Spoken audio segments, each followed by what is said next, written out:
ঈদুল আজহার টানা ৭ দিনের ছুটি শেষে সকাল ৯টা থেকে খুলেছে সরকারি অফিস আদালত। দিনাজপুরের সরকারি অফিসগুলোতে প্রথম কর্মদিবসের চিত্র কেমন তা জানাতে দিনাজপুর জেলা প্রশাসকের কার্যালয়ের সামনে থেকে সরাসরি যুক্ত হচ্ছেন ভুবন সেন। ভুবন সেন, আজ প্রথম অফিস খোলার পর অফিসগুলোতে প্রথম কর্মদিবসের চিত্রটাই আপনি বলবেন একটু।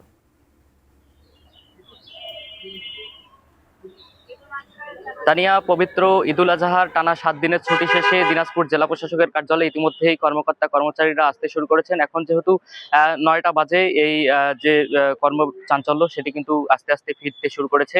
আমরা কিছুক্ষণ আগে দেখলাম ৯টা বাজার ঠিক ৫ মিনিট আগেই এখানকার যে জেলা প্রশাসক রফিকুল ইসলাম তিনি কিন্তু তার অফিসের যে কার্যক্রম সেটি তিনি যোগ দিয়েছেন। কর্মকর্তা এবং কর্মচারীরা রয়েছেন তারাও কিন্তু আসতে শুরু করেছেন। শুধু এই জেলা প্রশাসকের কার্যালয় নয়, এখানকার যেগুলো সরকারি অফিস রয়েছে, যেগুলোকে যারা সাধারণ মানুষ যারা সেবা প্রত্যাশী তারাও কিন্তু এখানে আসতে শুরু করেছেন। আমার পিছনেই আপনারা দেখতে পাচ্ছেন যে দুজন সেবা প্রত্যাশী সেখানে বসে রয়েছেন, আবার অনেক যারা সেবা প্রত্যাশী রয়েছেন তারা কিন্তু ভিতরে রয়েছেন।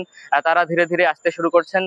ফলে স্বাভাবিক যে কার্যক্রম সরকারি অফিস আদালত এবং বিভিন্ন দপ্তরের কর্মকর্তা কর্মচারী তারাও কিন্তু আসতে শুরু করেছেন এবং সব কিছু মিলিয়ে যে স্বাভাবিক কার্যক্রম সেটি ফিরতে শুরু করেছে ধীরে ধীরে। যেহেতু আজকে প্রথম দিন ছুটি শেষে, সেহেতু যারা কর্মকর্তা কর্মচারী রয়েছেন তারা কিন্তু তাদের যে সহকর্মী তাদের সাথে কুশল বিনিময় করছেন।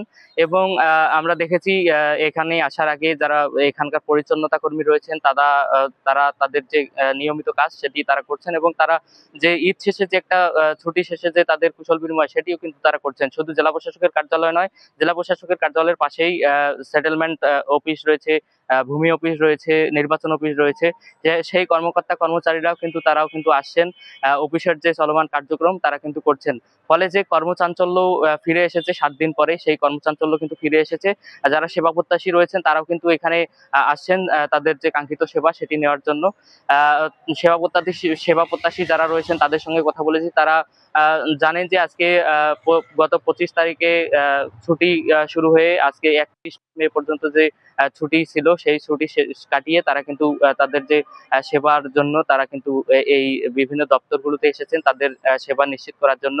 ফলে যারা কর্মকর্তা রয়েছেন তাদের সঙ্গে কথা বলেছি যে টানা কয়েকদিনের যে ছুটির যে কাজগুলো ছিল সেই কাজগুলো আস্তে আস্তে তারা করছেন বলে আমাদেরকে জানিয়েছেন।